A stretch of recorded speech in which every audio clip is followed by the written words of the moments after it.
தினம் ஒரு திருக்குறள் வழங்குபவர் உங்கள் லட்சுமி கல்யாண். குறள் எண் 783.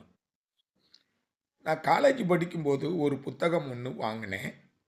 இறை அன்புன்னு ஒருவர் எழுதியிருந்தார். அந்த புத்தகத்துக்கு பேர் படிப்பது சுகமே அப்படின்னு.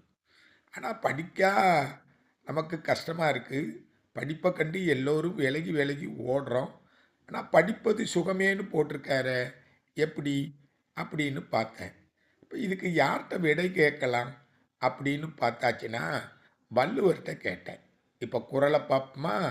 நபில்தொறும் நூல் நயம் போலும் பயில்தொறும் பண்புடையாளர் தொடர்பு. படிக்க படிக்கத்தான் அந்த நூலோட பொருளை தெரிஞ்சு மனுஷனுக்கு இன்பம் வரும். ஒரு நூலை படிங்க. நூலை படிக்கிறது மட்டும் இல்லை, அந்த நூலோட பொருள் நமக்கு தெரியணும். பொருள் தெரியாமல் படிக்கிறதுனால மனுஷனுக்கு இன்பம் வராது. அதனால் படிக்க படிக்க மனுஷனுக்கு இன்பம் வரும். நயம்னா இன்பம் போலும்னு சொல்றார். நபில் தோறும்னா படிக்க படிக்க கற்க கற்க உனக்கு இன்பம் என்ன செய்யும், வரும். அதுபோல பயில்தோறும் பண்புடையாளர் தொடர்பு. பண்புடையாளர்னா யாரு? நற்பண்பு உடையவர்கள், குறிப்பாக நல்லவர்கள். இந்த நல்லவர்கள்ட்ட நீங்கள் தொடர்ந்து பழக பழக பழக உங்களுக்கு தனி இன்பமே என்ன செய்யும், கிடைக்கும். என் வாழ்க்கையில் கிடைத்தது.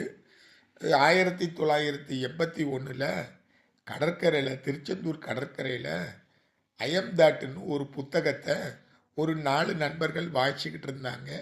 நான் தற்செயலாக கடற்கரைக்கு போனேன். அப்போ அவங்க கூட இருந்து நானும் தினசரி அந்த நூலை என்ன செஞ்சேன், கற்க ஆரம்பித்தேன். அவங்களோட சேர்ந்து கற்க கற்க ஒவ்வொரு நாளும் எனக்கு சந்தோஷமாயிட்டு தினசரி காலையில் அந்த கடற்கரைக்கு ஓடி போய் அந்த நூலை படிக்கணும் படிக்கணும் படிக்கணுங்கிறது. ஏன்னா அவ்வளவு இன்பமாக இருந்துச்சு.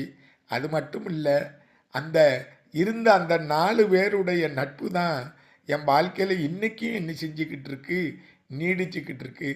அப்போ நட்பண்பு உடையவர்களுடைய நட்பு எப்படி இருக்கும்னா, பழக பழக 1981 82 இருந்து இன்னைக்கு 2026 வரைக்கும் அந்த நட்பு தொடர்ந்துக்கிட்டு இருக்குன்னா அதற்கு ஒரே காரணம் அவங்களுடைய நல்ல பண்பு எனக்கு இன்னைக்கும் மனதில் இன்பத்தை தந்துக்கிட்டு இருக்கு.